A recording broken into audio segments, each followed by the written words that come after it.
Catherine Bernardo, ipinahiya ni Daniel Padilla. Catherine, pinasasabay na si Daniel sa kanyang sasakyan ngunit hindi ito sumakay.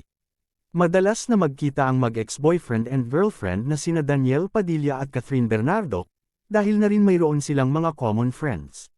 Sa nagdaang kasalan ni Robby Domingo at ni Mikey Pineda sa Pulilan, Bulacan, maraming artista doon ang dumalo at talagang nakita rin doon na magkasama, at sabay na lumabas ng simbahan, sina Catherine Bernardo at Daniel Padilla.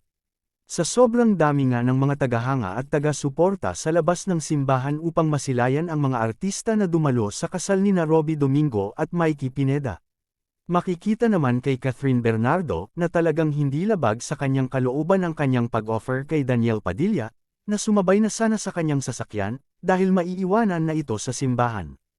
Naunang dumating ang sasakyan ni Catherine Bernardo, kaya naman nag-offer na si Kath na sumabay ito. Ngunit ayon sa mga nakakita na personal doon sa kaganapan sa Pulilan, Bulacan, ay hindi sumakay si Daniel Padilla kasabay ni Catherine Bernardo. Talaga namang hinangaan si Kath ng kanyang mga taga-suporta dahil sa kanyang gestures. Ngunit tila nabastusan naman ang iilan dahil tinanggihan umano ni Daniel Padilla ang offer ni Catherine. Ang ilan naman ay tila pagrespeto umano ang pagtanggi ni Daniel Padilla kay Kath, dahil alam na umano ni Daniel Padilla ang kanyang mga limitasyon, kapag nakakasama niya ang kanyang ex-girlfriend, na si Catherine Bernardo. At dahil madalas na makitang magkasama pa rin si Daniel at Catherine sa ilang events ng ABS-CBN at mga okasyon ng kanilang mga kaibigan. Marami namang nag-usbungan, kung maaaring pa kayang magkabalikan ng dalawa. Iilan naman sa mga komento, ay tila nawawala na sila ng pag-asa.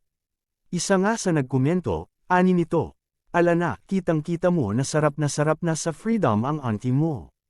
Mahirap pag carefree spirit ka, tapos may laman lupa, na itinatali ka pababa." Ani pa ng isang nagkomento, "She's better off without him, noong she's one smart girl."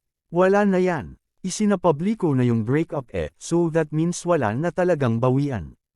Ilan pa sa mga napansin ng publiko, lalo na ng mga tagahanga ni Catherine Bernardo, ay tila buntot ng buntot umano si Daniel kay Catherine Bernardo.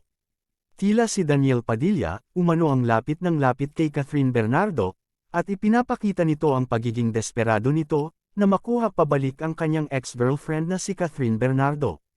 Ngunit tila wala naman na itong epekto ngayon kay Kath. Mukhang desidido na talaga si Catherine Bernardo na mag-move forward without Daniel by her side.